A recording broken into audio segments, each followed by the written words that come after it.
Well, good afternoon. Good afternoon and welcome to another Webinar Wednesday hosted by the Cal State Bakersfield Small Business Development Center. This is webinar number 306. It is January 24th, 2024. Got a great program. Thank you for joining us. So today, what is up today? January the 24th, 2024. And Webinar Wednesday has a birthday. Yes, we're turning 11. So our wonderful cake, image that we've used to celebrate 10 years of Webinar Wednesday, nice chocolate cake with white frosting. Webinar Wednesday, 10th anniversary logo will be gone as of today. So it was just 11 years ago in a day on January 23rd, 2013 that we did webinar number 1. So Webinar Wednesday is having a birthday. So to celebrate Webinar Wednesday's 11th birthday, we're going to get creative today, and we're going to get creative with customer retention. My friend and colleague, Claudia Newcorn, is here, and she will guide us through a lot of great ideas in order to help you get your business moving forward in the right direction in 2024.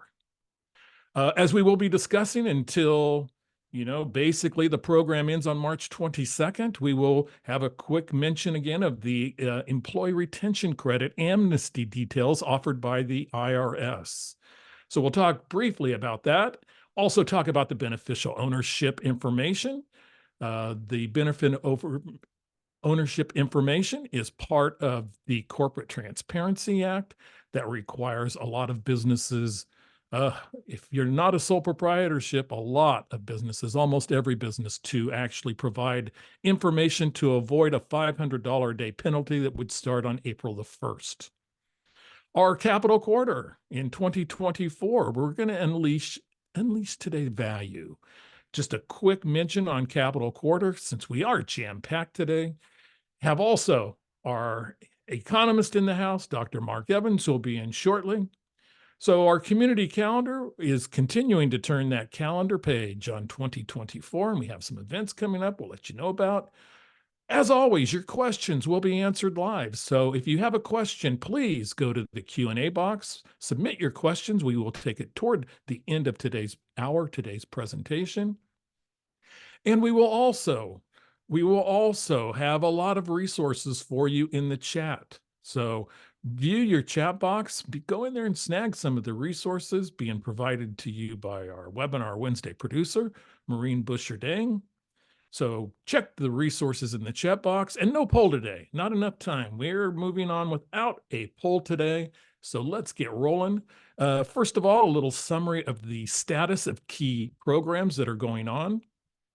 The employee retention credit, the amnesty program, is available, and we will talk a little bit about that today.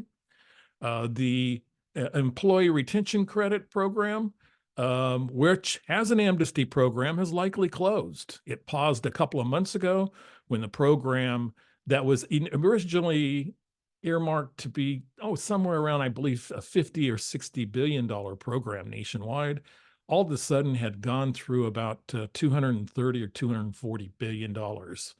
And a lot of that is unwarranted action where they don't believe people either had the right idea on how the program was supposed to work, knew all the details, henceforth a amnesty program that we'll talk briefly about today. We did have storm activity in December of 2023 here that affected Kern County, and Kern County does have an SBA disaster program that is open. We will talk about that. I don't think the program was near as impactful or will be near as impactful as the damage from 2023 in March and also February-March storms, which created a lot of issues with rain, snow, wind, sleet, flooding, etc. But we will talk about this in coming weeks. But a little bit of information there. If you were impacted, there is some ways that they can actually help you. Those winter storms just alluded to are closed. The city of Bakersfield, they have their entrepreneurship grant program. That is open, grants between $5,000 and $40,000.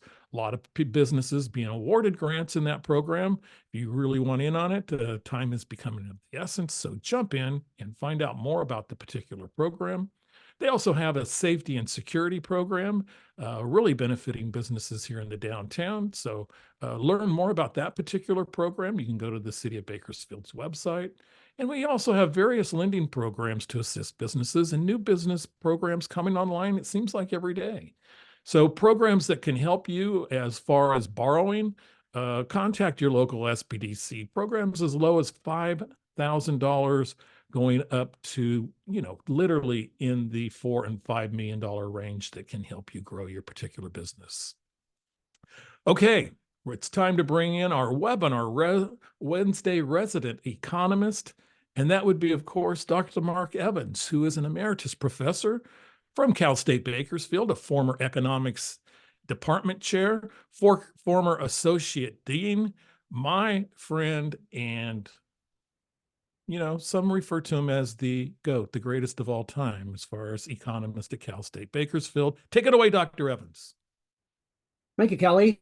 And thanks for joining us today. What I'm going to touch on today is the Social Security Trust Fund. There's a lot of talk in the media about the need to form a bipartisan debt commission to deal with the federal debt.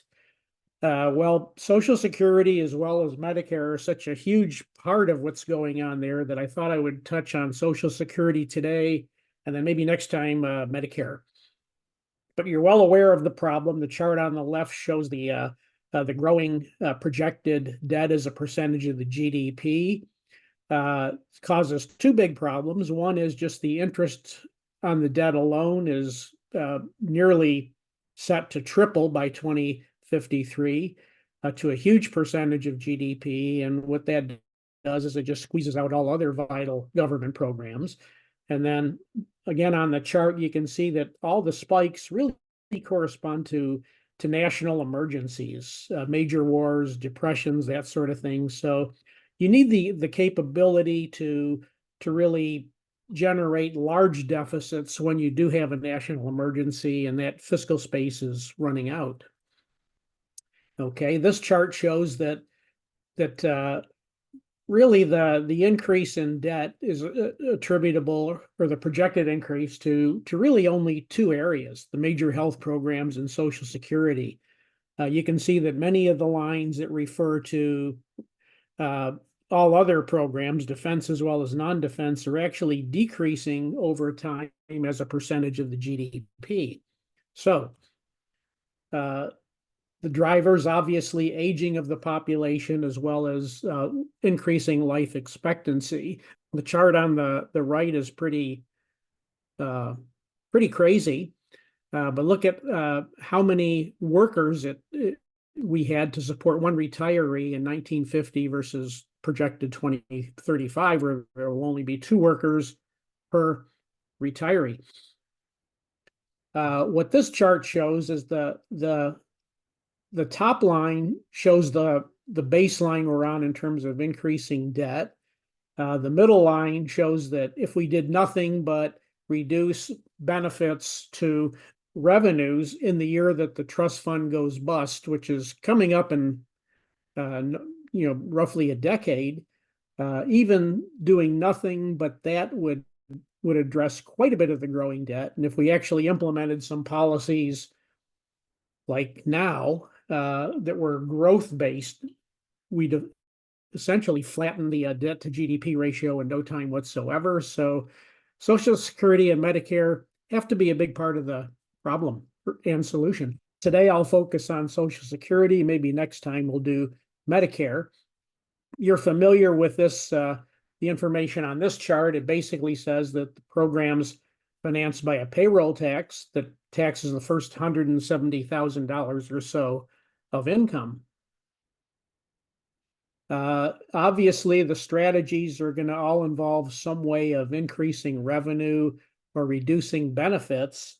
Here's the major categories. In terms of increasing revenues, we could increase the payroll tax rate. We could increase or remove that cap on how much of earnings is taxed. On the benefit reduction side, raising the retirement age is always mentioned as an option. You could also adjust the beginning benefit formula or modify the indexing that allows benefits to grow with inflation each year. Or another option that's sometimes mentioned is means testing benefits. So these are the major options. People are going to disagree in terms of what percentage of them should we rely on to address the problem.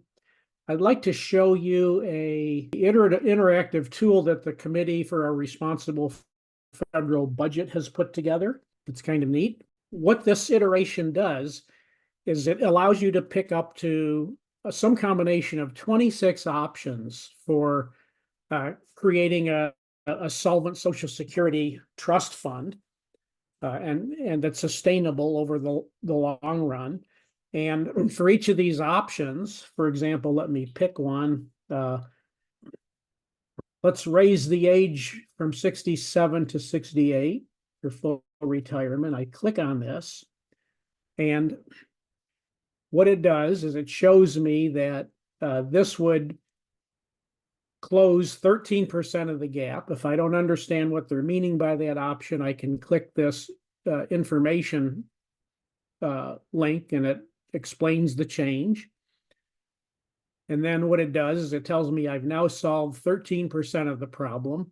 It shows how the trust fund balance as a percentage of annual spending would change over time through the dotted line. Not much, because we're addressing just a little bit of the problem there.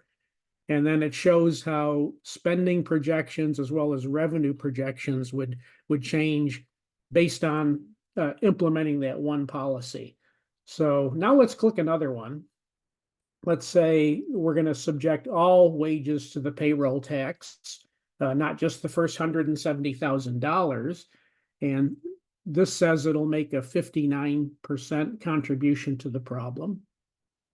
So if we click that, now we're up to 71%. We can see how the trust fund balance, we're now running out of money much later, more like, looks like 2065, 2070 instead of 2034. And this shows how revenues and outlays would change over time. So the idea is here that somebody could very quickly, I would say within half an hour or so, get a good grasp of what the various ways of addressing the problem are, and then based on their values or their goals, their priorities, pick a combination of factors that really address the problem with a few changes. So what's the problem here? The problem is basically decisions aren't being made. Here what we have, I just got back I was at Harvard for 4 days, me and a colleague with some CSUB students who are involved in a program on how to dialogue across differences. And it made me think, well, how do we, here's a problem that's really a major part of the federal debt.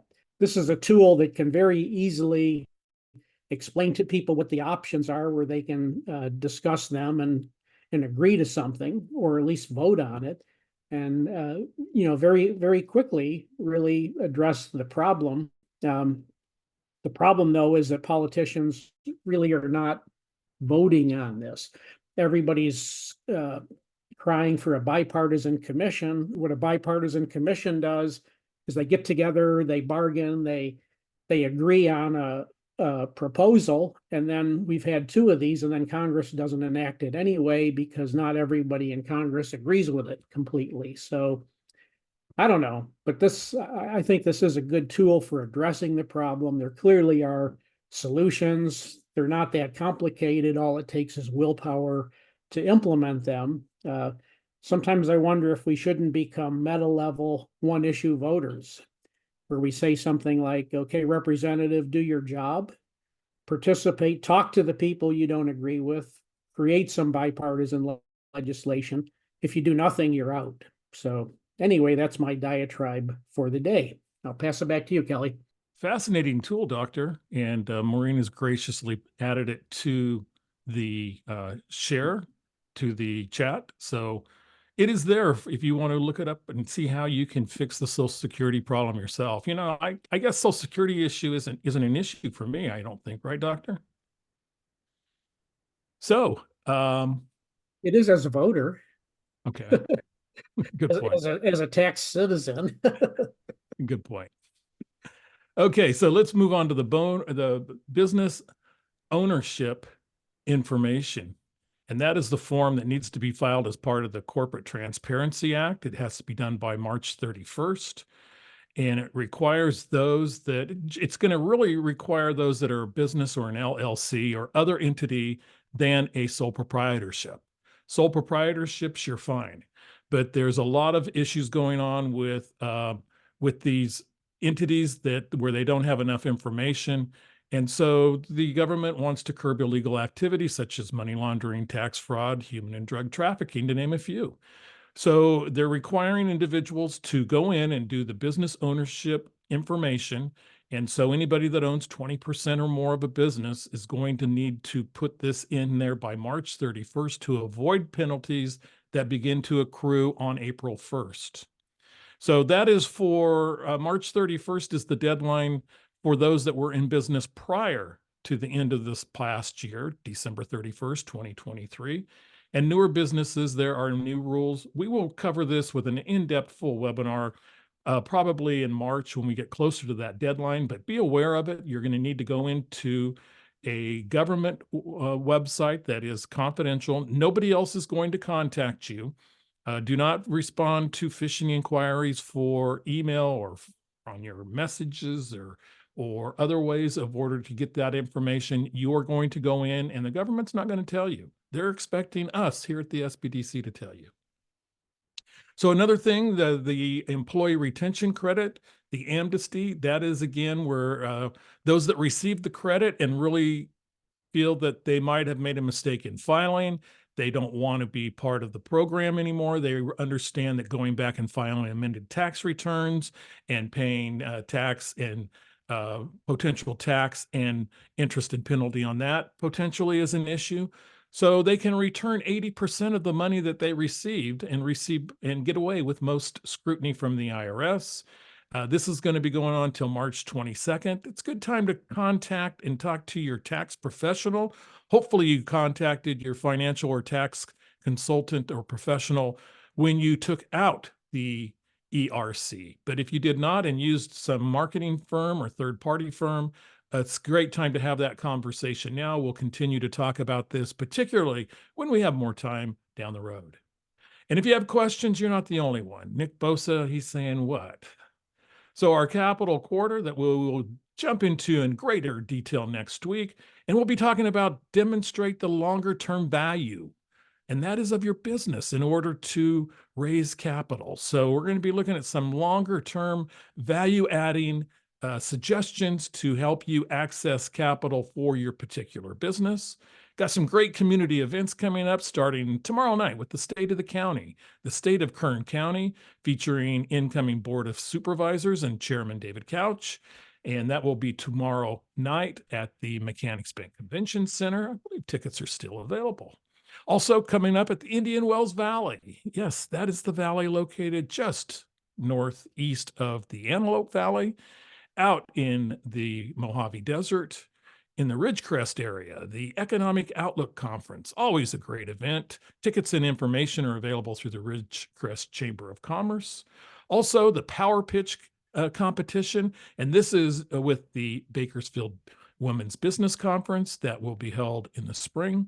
You can actually, it's now open until the 9th of February. We'll update that on next week's slide. But the Power Pitch is a forum that's held at the conference where they get to pitch their business idea for monetary prizes. So if you're interested in applying and being in that particular competition, jump in and let them know. Also, you want to run a home daycare business from home. Yeah, who doesn't want to run a home daycare business?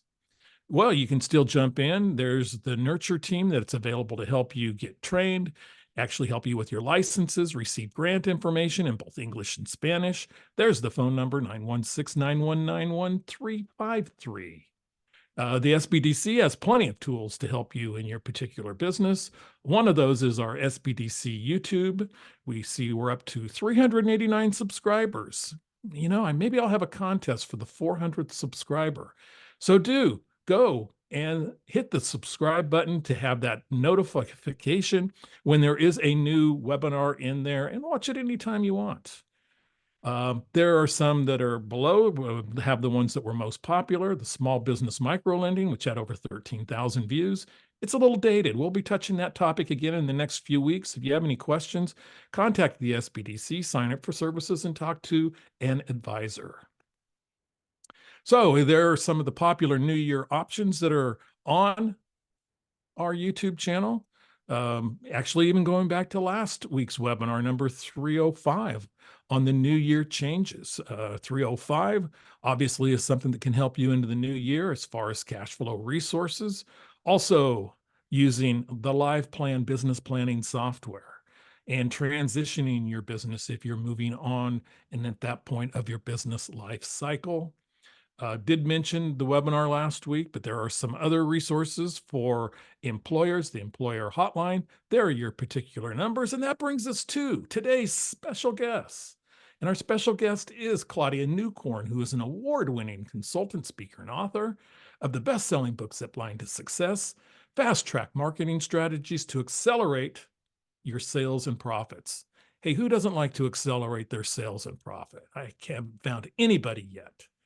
So with proven strategies and best practices that she has developed over a 35-year corporate marketing career, great companies such as Gillette, E&J Gallo Winery, Food Saver, Delicato Family Vineyards, to name a few. See the California State Star in 2018 and 2022, as well as Center Impact Awards for Consulting. Claudia, my friend, it's great to have you back on Webinar Wednesday.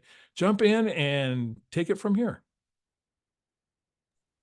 Thanks, Kelly, very much. I'm going to actually not have my video running just so that there's nothing wonky happening with the presentation. Now you've all seen my face, so you know what I look like. But I want to thank everyone for coming. And I'm going to address actually a topic that was brought up at last year's Webinar Wednesday, where several people said, well, gee, how can we work on customer retention? And what are some tools and techniques that you would recommend? So my area of expertise, of course, is marketing. And I wanted to offer up a bunch of ideas and techniques that not only won't break the bank, but will also be feasible, because I know you're all super busy. Kelly kindly sort of ran through what I've done, but I also wanted to add, I am a multi-award winning fantasy fiction author. So if you have fun with fantasy fiction, I'm the only Claudia Newcorn in the world. And yes, I'm on Amazon. So a quick question for you. Does this describe you? Does this look like you? Are you feeling overwhelmed? Are you working 24/7?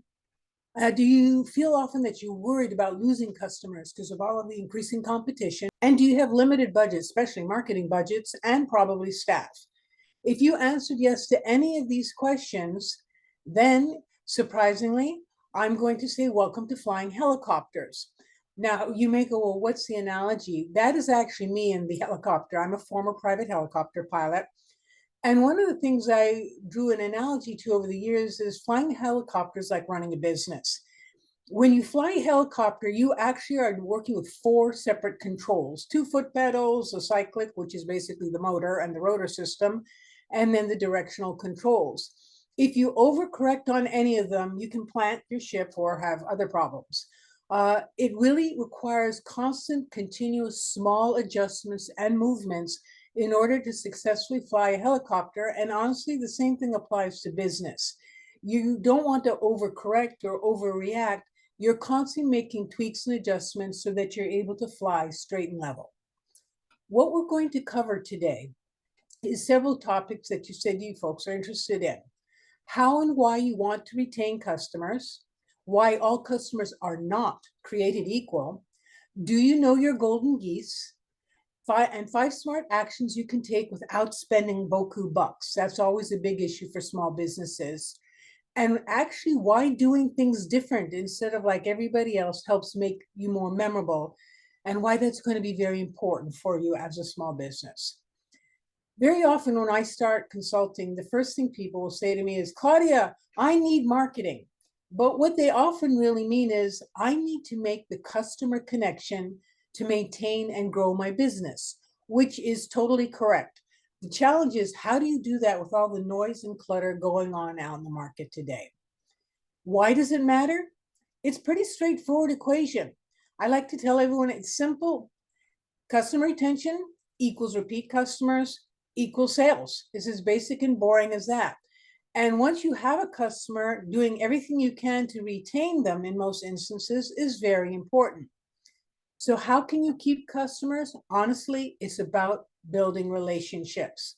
And relationships are built based on customer experience, what it is like for people to do business with you. And to be honest with you, the pandemic knocked everyone for a loop. And in many ways, I think a lot of businesses have lost track of what is involved in developing the customer experience and are kind of clunking along saying, well, this is what I did 2 or 3 years ago, and that honestly is no longer necessarily relevant today. Your goal as a small business owner or marketing manager is you want to give your customers a reason to form an emotional connection. Notice I've underlined that, with your business. You're not just about selling widgets. Why should I keep coming back to you to buy those widgets or that olive oil or get a haircut at your place? If you really can't answer that right out of the gate, we have an issue. Please remember that it takes time to build trust. If you have a new customer, they're not going to usually fall in love with you after one transaction. That does happen occasionally, but it's occasional. So this is a process. It takes time to build customer loyalty and have people say, yes, I want to keep coming back to your business. I can't stress enough that relationships require work, and that work never stops. Draw the analogy to a relationship you may have with a friend, a partner, a spouse. You don't just get together once or speak once and expect everything to chug along without any further discussions or issues. It's the same thing in building relationships with your clients. They don't just happen. They take a focused effort. In other words, you're planning for this. You're not just chucking it at the wall and hoping it sticks.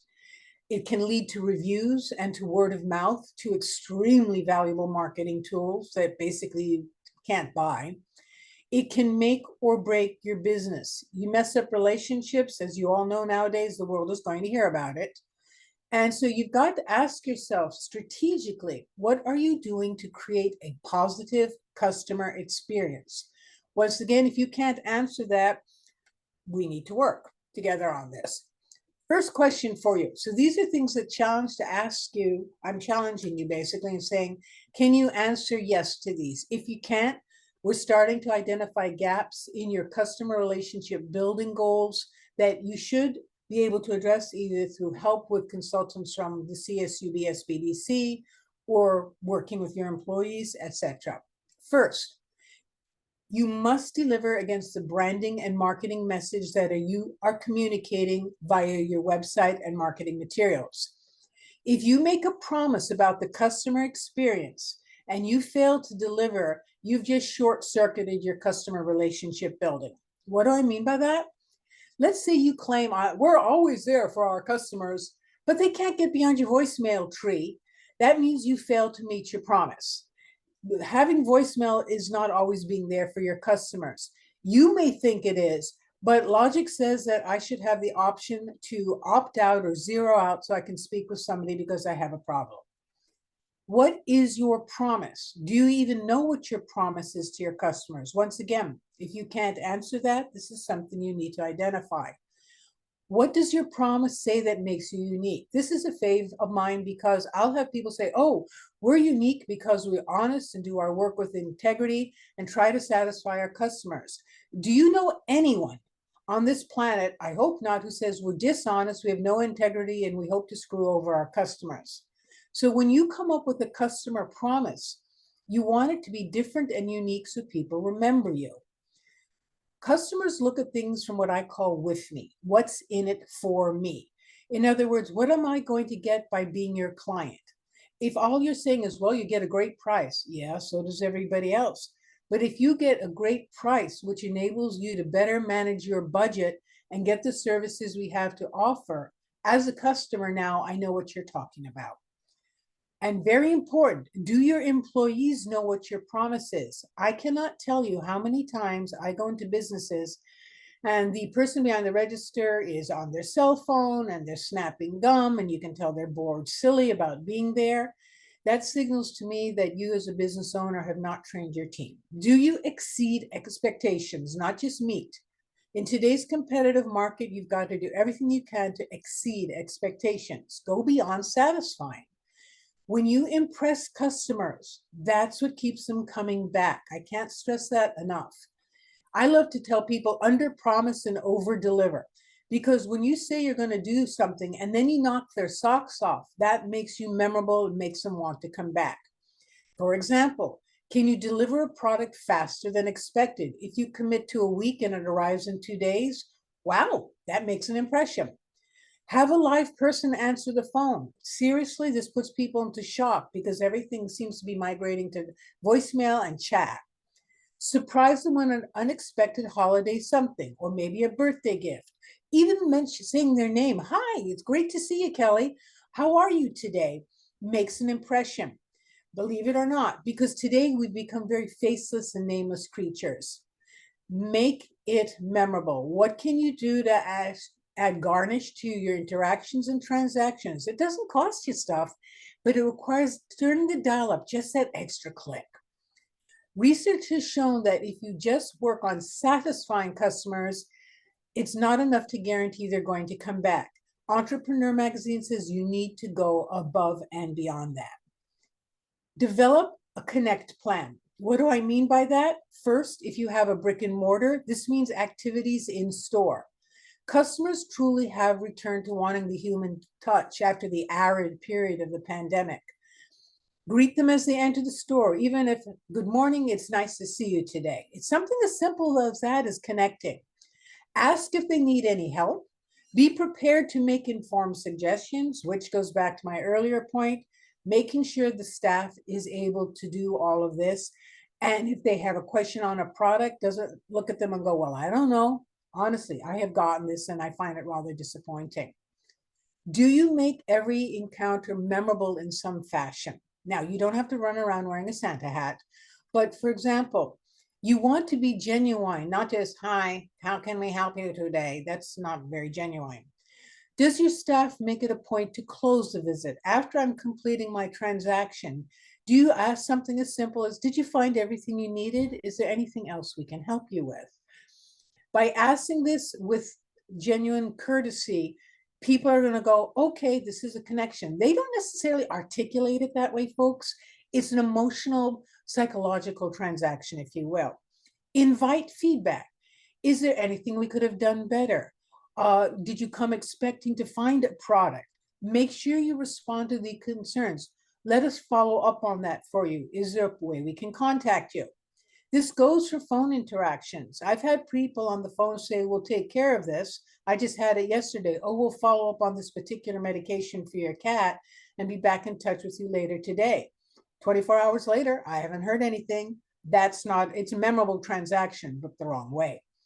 Please make sure all your customer-facing employees are on the same page, particularly with the churn that many of us are experiencing with our employees.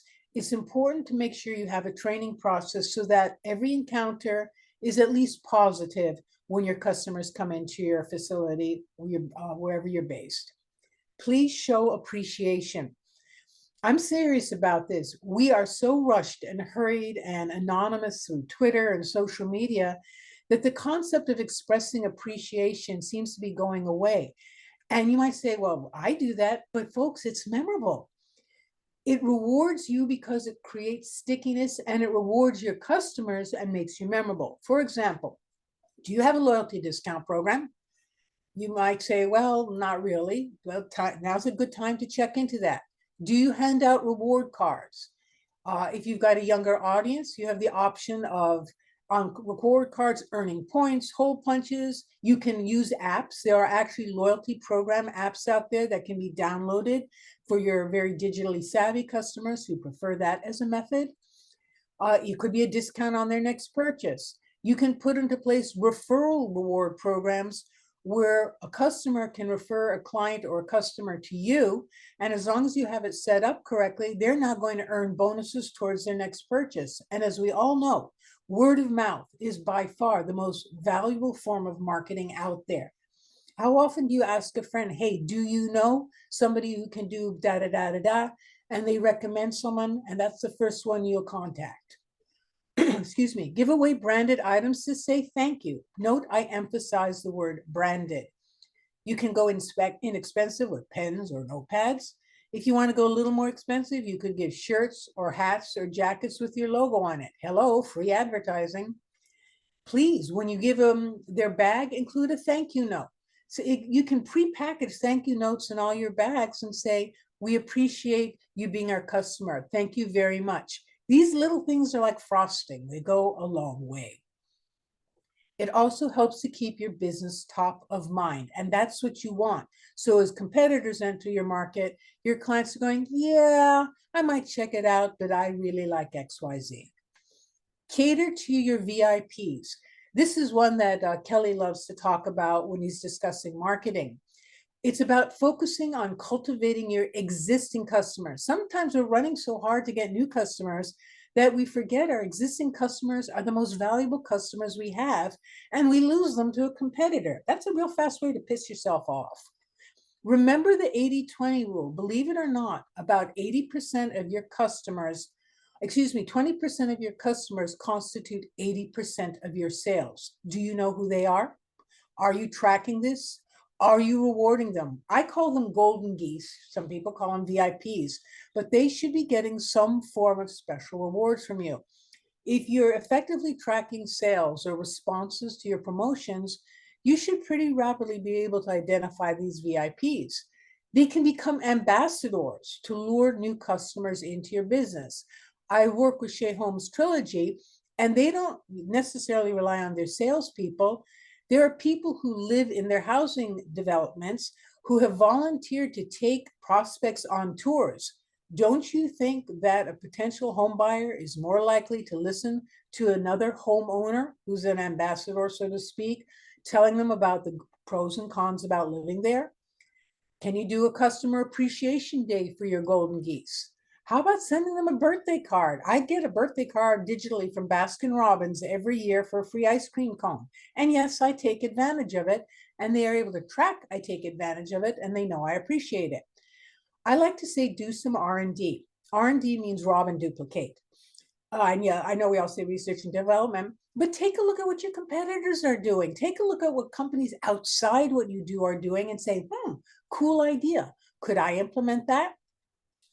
Optimize your tech connect, your online presence. I can't stress this enough. I mean, everyone knows we've got to be out there, but do you have a plan, or are you just chucking it at the wall and hoping it sticks? Believe it or not, today, the first point of contact is often your website. And I have seen some good and frankly, some piss poor websites that haven't been looked at probably in 2 or 3 years. 87% of websites are first seen on cell phones. Is your website mobile responsive? Did you check? If you're not sure, as soon as you're done listening to me today, please check, because sometimes you have to manually reconfigure it.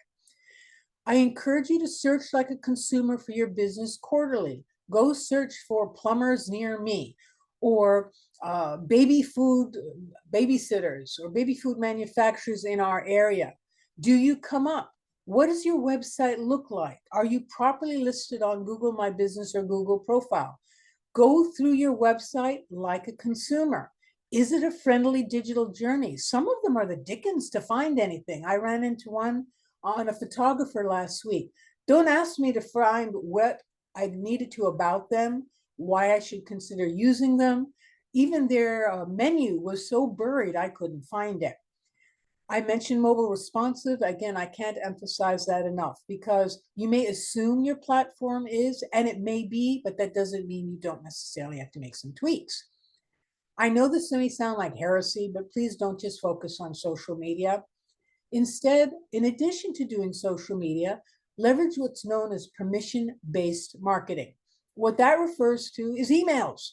The moment someone grants you their email or their phone for texting, if that's their thing, they have now given you permission to judiciously market to them. You can collect emails in store. Hello, put out, say, may I have your email? Offer a little slip at the register for them to complete and drop it in a box. So their email and name is now entered in a competition. We do this routinely at one of my clients' major events, and we successfully collect about 700 to 800 emails per event. And many of them are not repeats, they're new. And we've been able to grow the business dramatically as a result over the years. If they come to your website, do they have the option to give you their email? Do you do a newsletter? Some people very much like to receive informative, educational newsletters that aren't too sales pitchy. Do you give them, again, with permission on emails and text, you can do promotion announcements. Holiday event coming up. Valentine's is coming. Do you have your chocolates? That's directed at any of the guys on the call today. You can do hyper-targeted marketing. If you can sort your database by collecting this information, to the new moms, you can do a special promotion. To the dads, you can do a special promotion. Again, recognize that this is because people said, yeah, here's my contact information, you can market to me. Also look at where else your audience gathers online. We talk about Facebook groups. For example, in Turlock, a couple of 3 years ago, they had a special group for young parents called Macaroni Kid. They had a newsletter. It was on Facebook and other social media platforms. Networks within your local communities are quite extensive. Many of them developed during the pandemic. Please check them out. Maybe you need to have a presence on those. Reputation management is mission critical. I can't stress this enough. Today, reviews are considered more trusted than ads. Think to yourself, how often do you check out reviews before you make a decision? If you have not, please claim and manage your Google My Business, also known as Google Profile. As appropriate to your business, are you on TripAdvisor? Are you on Yelp? Look for industry specific. For example, manufacturers should check out ThomasNet or Blue Book. Ask for reviews, and remember, once the review is posted publicly, you can repurpose them in your marketing and on your website. That's totally legitimate. I wouldn't use the negative reviews, but the positive ones are good. So I'm sure you're looking for some more fun and creative ideas. The whole goal about being creative, it's about getting your customers involved. Feature your clients on your social media feed. Let's be honest, everyone likes some visibility. So if a client's done something amazing, or they've come into the store and you've had a great conversation, snap a quick picture and say, hey, I'd love to share what you bought on the social media feed. Is that okay? 9 out of 10 will say yes, and this adds personality. Have a pajama day or costume day with prizes. Halloween is a great time to say, hey, come on in. We're going to be doing a contest for best costume, and what are the prizes you're going to be giving out. This is great for social media, by the way. You can already see this. Offer a free lesson or a product. Why not? What other contests can you engage in? Support a community event and ask for volunteers from your team. This is a wonderful form of visibility. It gets you both marketing visibility, but also community goodwill. Can you participate in a donation drive like Toys for Tots or the Sir Optimus Christmas tree? Cross-pollinate with other businesses. When you've all remembered walking in and seeing rack cards in hotels, do other businesses who aren't competing with you have the opportunity for you to put your flyers or brochures, and can you carry those at your place or cross-pollinate by putting each other's logos on your website?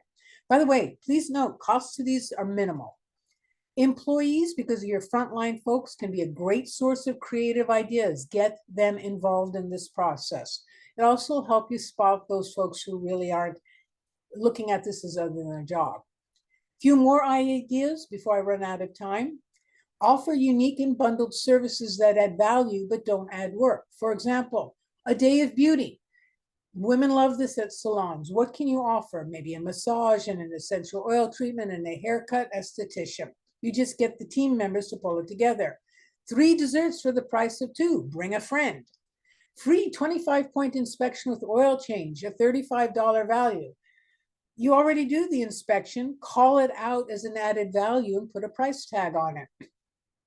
Try to, in your business, coordinate with maintaining a customer communication calendar.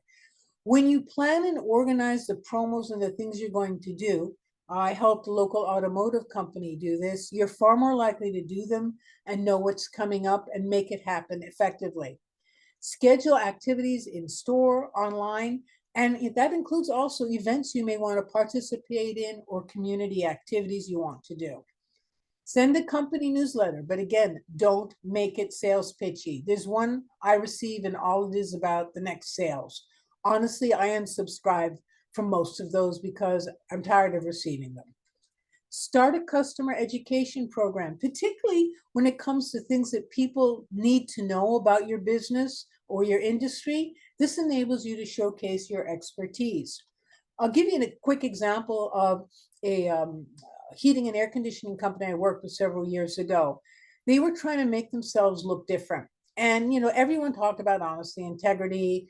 And I'm saying, what do you do else? What else are you working on? And what happened is that they mentioned to me, oh, we always do free quotes and second evaluations. In other words, if someone had XYZ company come in and do a quote, they said that they would have someone come in and do a free second estimate.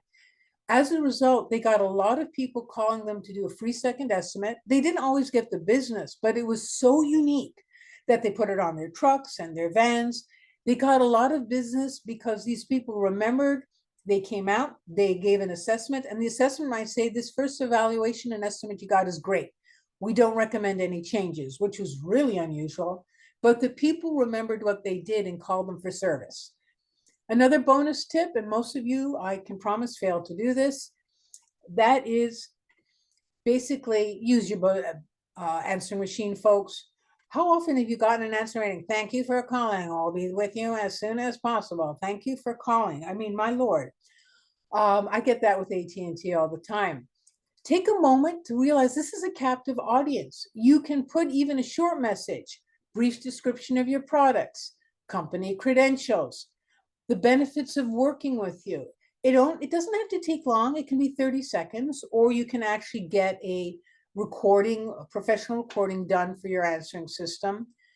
But all of this adds up to the critical equation, which is customer retention equals repeat customers, which equals sales. Finally, I also encourage you to study your competition. Small businesses are notorious for failing to do this. People can trade out in most instances with another company for your services. And this can be really devastating when you start to lose clients. Did you know that a happy customer is rarely lured away by price, believe it or not? So often we say, well, we've got to slug it out on price, which I'll address in a moment. Please avoid doing that as much as possible. Do you know how many salons are in your market, or massage therapists, or doctors who provide X? What services or products do they offer? What are they doing to promote themselves and get customers? And by the way, hooray for the internet. You can look all of this up while you're having a cup of coffee in the morning. How do you make yourself stand out from them? Which is, how do you make yourself different? What is your unique selling proposition? What is the message? And of course, this is leaning into marketing, but this is part of marketing and developing your customers and retaining them. I cannot stress enough, please avoid price wars. They're a losing proposition, particularly if you have big players in the market. Fight price with creativity. Can you bundle your products or service at what the buyer sees as a, wow, I get all of this for that? Obviously, you do a profit analysis, but very often you can put just a little extra and it makes it different. Are there unique services the competition can't offer? The only way you know that is by researching the competition. Can you surprise and delight the customers? All the things we've just talked about that make them want to keep coming back to you. I recognize sometimes you do have to get into a little bit of a price match, but do everything you can first to offer something else of added value. With every haircut, we will provide an X. One of the therapeutic massage centers I go for, they give you a little small jar of the custom blend lotion that they make for that particular treatment for free. That's pretty nice. And I know that costs them a little bit of a something. Engage your staff for creative ideas. I've said it before, I say it again. Finally, please monitor what's working. A lot of folks, again, as you know, check it at the wall and hope it sticks. I'm right up front with you. Some of the stuff is going to work and some won't. Track the results. Are people clicking through? Are they redeeming the coupons? Are customers coming back? Are they redeeming any offer that you give to them? What do your employees say when they're chatting up the customers and the customers tell them what they thought about the offer? Do customer satisfaction surveys. They can be done in store or digitally. And if the person completes them, what are you going to offer? I have a client right now doing this. We're researching where people find them. And for completing the survey that takes literally about 30 seconds, we're offering a 5% discount coupon. Course correct. The things that don't work, say that's okay. I learned from it. And then the things that do work, amplify those because those are what are working for your clients. Don't forget to test new ideas. Same old stuff will get stale. Remember, your audience is growing older.